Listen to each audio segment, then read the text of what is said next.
Hello, everybody. So today we are going to continue our work with functions.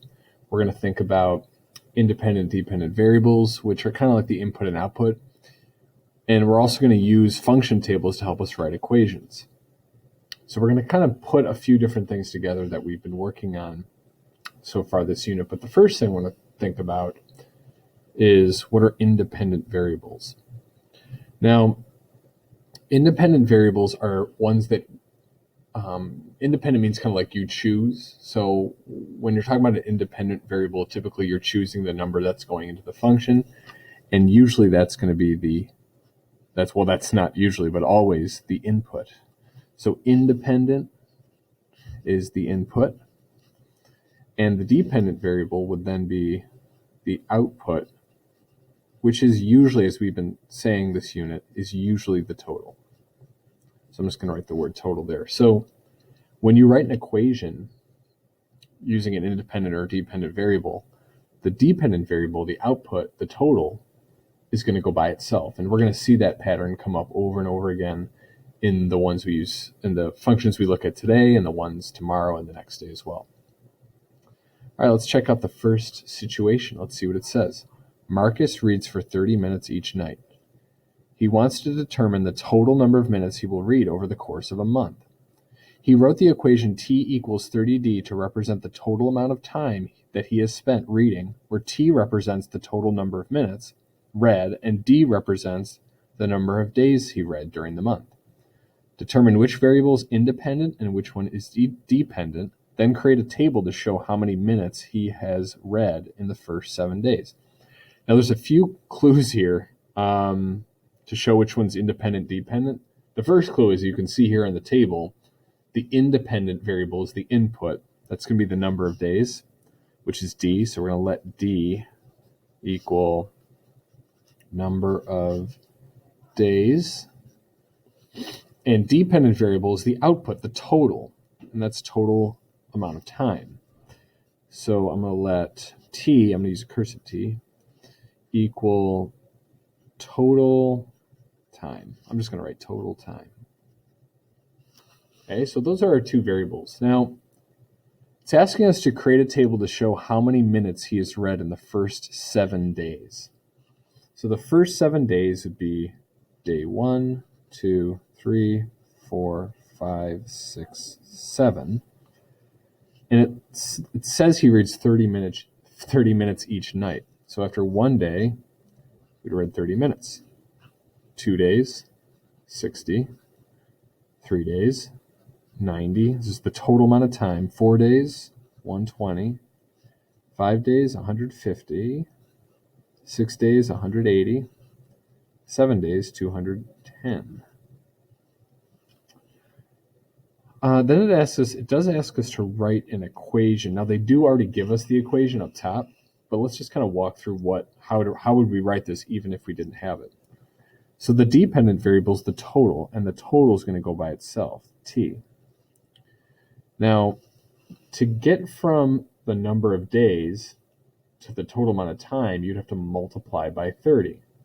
So whatever d is 1, 2, 3, or whatever, you'd have to multiply by 30 to get the total amount of time. So the total amount of time equals whatever d is times 30, or 30 times d. So that's just a one-step function there, which is nice because those are kind of easy to write. All right, let's take a look at the next one. It's going to be kind of similar, I think. Kira designs websites. Perfect. She can create 3 different websites each week. Kira wants to create an equation that will give her t the total number of websites she can design given the number of weeks she works, w. Determine the independent, dependent variables. Create a table to show the number of websites she can design over the first 5 weeks. Now, t is the total number of websites, so I know that that's the dependent variable. So we're going to let t equal total. And we know it's dependent because it's the total. It's going to go by itself in the equation. Total number of websites. So that must mean the other variable number of weeks is going to be the independent variable. So we're going to let W equal number of weeks. Okay, it says she can create 3 each week. She can create 3 each week. So that means every week, to get the number of websites she can make, you'd multiply it by 3. I think that's also a one-step equation. So we're going to start with T, which is the total number of websites. To find the total number of websites, you take the number of weeks, and you can multiply that by 3, because she makes 3 per week. That's a lot of websites. She's going to have a lot of websites after a few weeks. Now it says create a table to show the number of websites she can design over the first 5 weeks. First 5 weeks. So week 1, 2, 3, 4, 5. Remember, she can make 3 per week. So after 1 week, she's got 3. 2 weeks, she's got 6. 3 weeks, we're just multiplying by 3, just like our equation says. 3 weeks, it's going to give us 9. 4 weeks, 12. 5 weeks, 15. So that's a lot of upkeep. She's got 15 websites to take care of. Seems like a bit much, but that's Kira. That's her. All right. I think this one's going to be slightly different. Notice that there's no labels here in our input and output chart. I'm just going to write input at the top just to remind us which one goes. So we're going to have to do a little bit more of the work here, which is okay. Priya streams movies through a company that charges her a $5 monthly fee plus $1.50 per movie.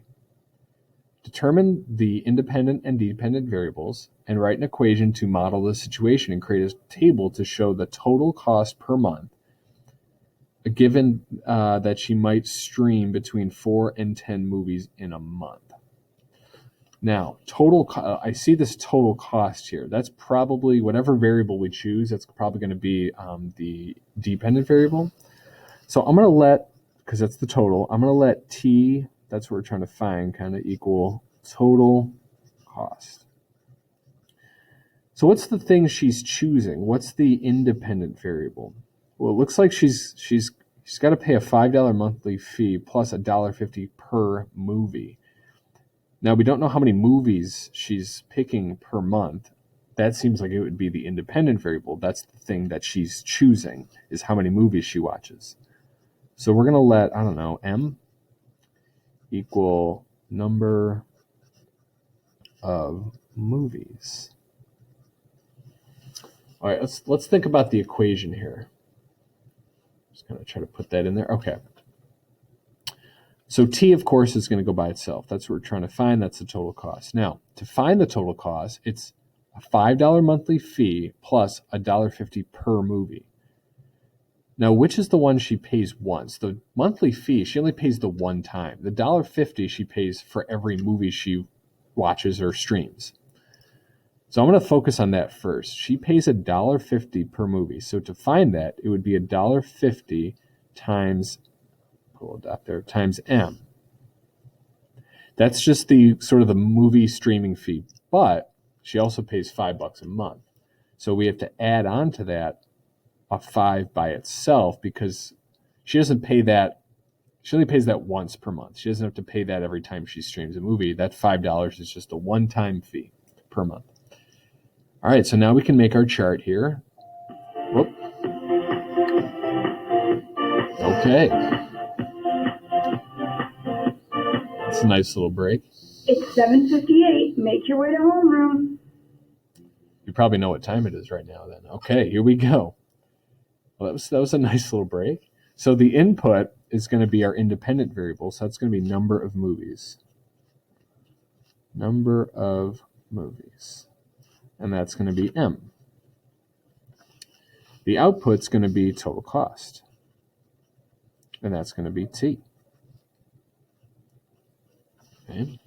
So we're finding the total cost between 4 and 10. So we're not actually going to start at 1 here. We're going to start at 4 because it says 4 to 10. 4, 5, 6, 7, 8, 9, 10. All right. So if she streams 4 movies, that's $1.50 times 4, which is $6 plus 5, which is 11. Now, what's going to happen here is every time she rents a new movie, it's going to cost $1.50 more because each movie to stream costs $1.50. So what we can do to get to the next total cost for 5 movies, we just add on $1.50.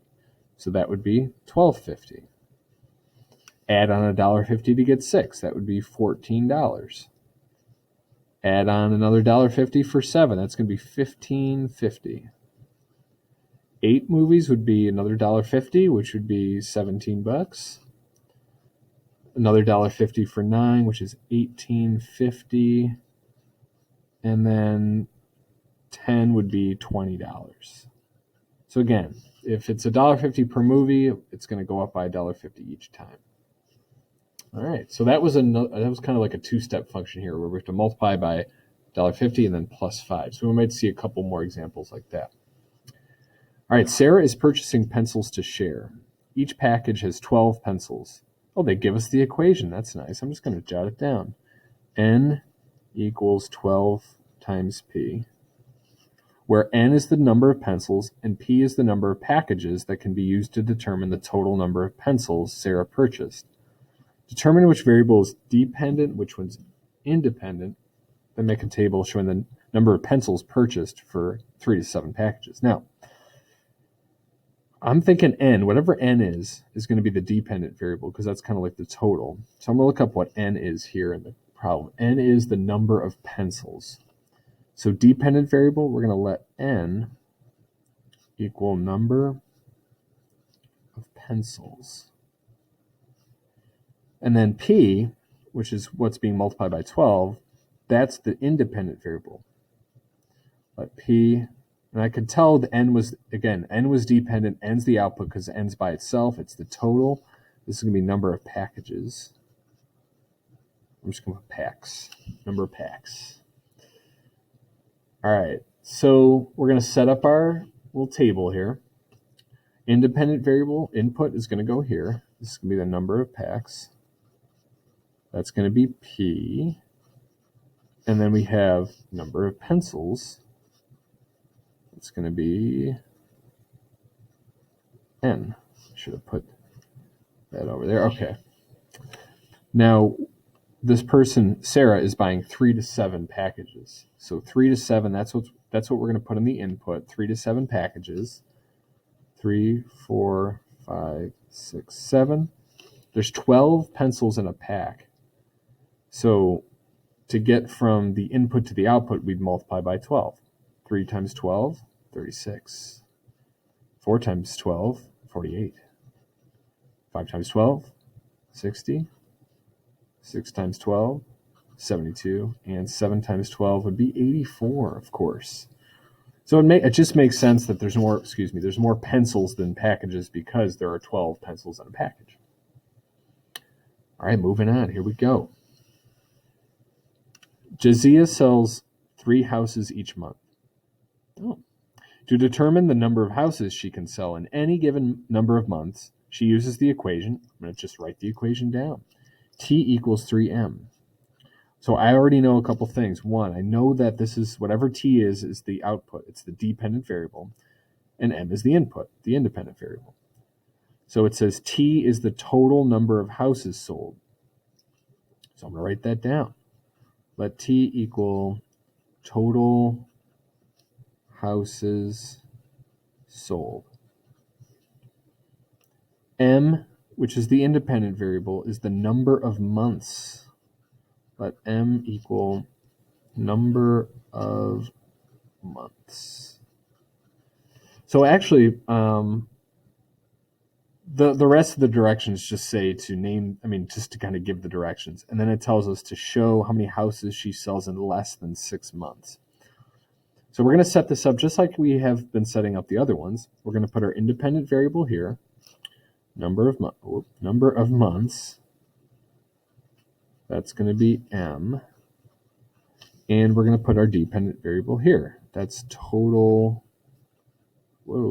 houses sold. That's going to be T.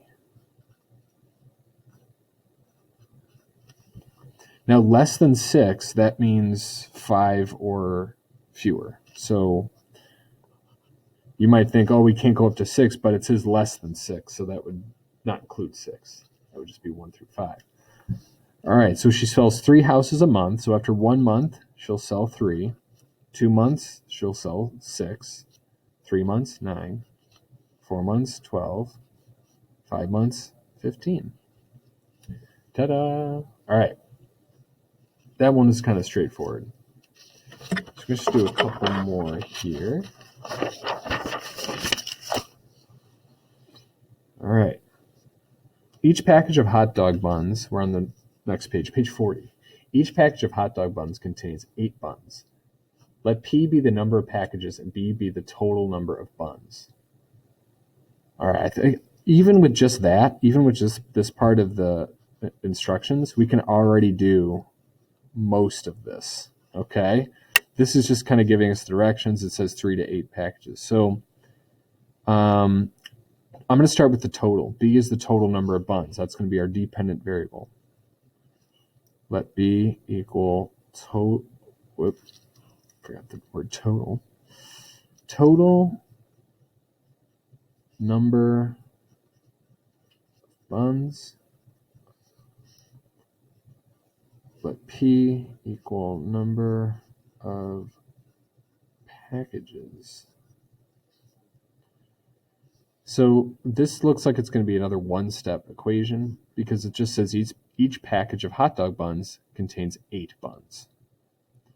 So that's what we're working with here. So we're going to have B is the total number, so it's going to be by itself. And to get the number of buns, you'd multiply the packages by 8. So 8 times P. Perfect. So independent variable is going to be the input, number of packages. That's going to be P. And then number of buns, total number of buns, that's going to be B. Okay, 3 to 8, it says make a table showing the number of hot dog buns in 3 to 8 packages. So we're going to put 3, 4, 5, 6, 7. We do need 8, so I want to put that on the bottom here. Now, there's 8 buns per package, so if she gets 3 packages, that'd be 8 times 3, which is 24. And then what's going to happen is this number is going to go up by 8 each time. 4 times 8 is 32.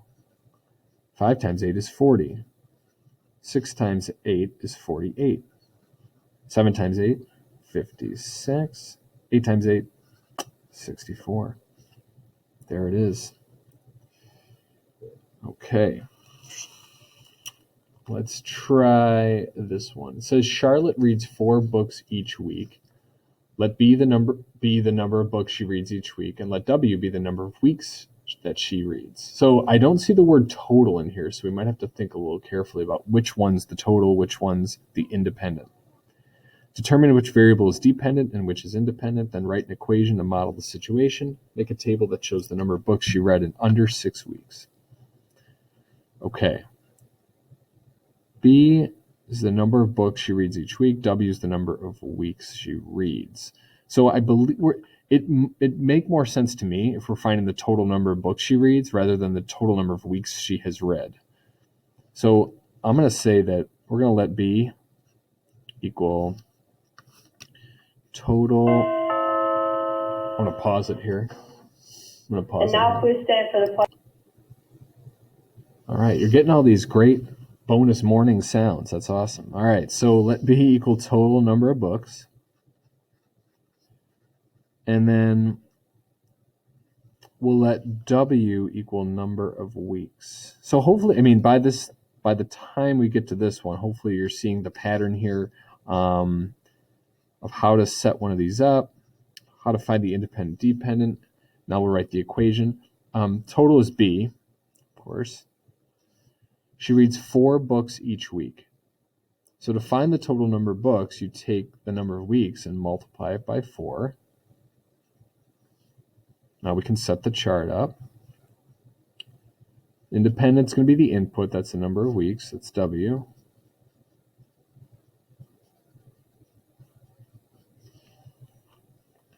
Total books is B. That's the output. That's the total. Total number of books.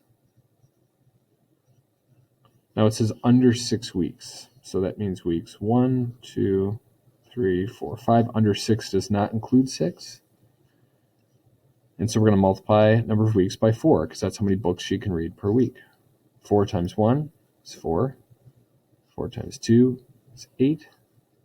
4 times 3 is 12. 4 times 4 is 16. And this is going to be 20 books. All right, last one here. I have a feeling that this is going to be a two-step function. I just got a feeling. Miniature golf course has a special group rate. You can pay $20 plus $3 per person when you have a group of 5 or more friends. Let F be the number of friends and C be the total cost. So that's the situation there. It does give the directions. So C is the total cost. That's going to be our output, our dependent variable. Let C equal total cost. And then the other variable, F, is the number of friends. That's going to be the independent variable. That's the input. Let F be number of friends. Now, there's two amounts they have to pay. It's $20 plus $3 per person. So the $3 they pay for every friend, and then you also have to pay $20. Now that $20 you only pay once. You don't pay that per friend. So I believe we're just going to add that on to the end. So our equation is going to be this. C, which is the total cost, equals $3 per friend. So it'd be $3 times the number of friends plus that $20 like entrance fee, or just kind of like the one-time fee you have to pay to set up this special group rate. So that's going to be our equation. Let's set up our little table here. So we got number of friends. It's going to be F. And we have total cost,